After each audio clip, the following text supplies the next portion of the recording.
So Khumbu Icefall is located in Sagarmatha National Park, which is over the elevation of 5,300 meters. It is also the most difficult and dangerous part of climbing the Mount Everest.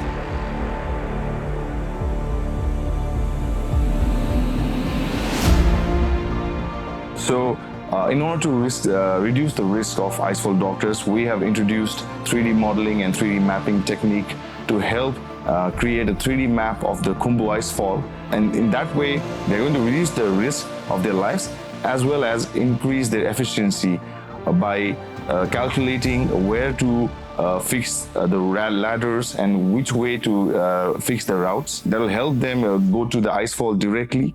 This is going to reduce the time from 2 weeks to a few days. Now we have access to this technology where we can transport these important goods and oxygen cylinders and medical supplies whenever there is this need at the higher altitude, and also increase the efficiency and increase the number of trash that is being brought down to the Everest Base Camp.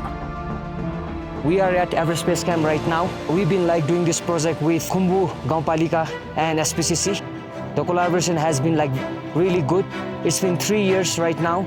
We've been bringing trashes from Camp 1 to Base Camp, and we are supplying oxygen cylinders, ladders, rope for fixing for SPCC and above.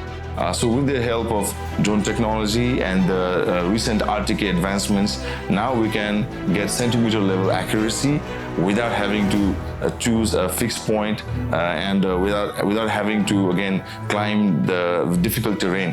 So now we just don't have the access to the data sets. We also have access to high resolution photographs, and then which will help us create a very detailed 3D model and 3D map. With this advancement in technology, this is going to make our operations even more easier and more efficient. And before, we used to just love the technology and we were very passionate about the technology and about our work.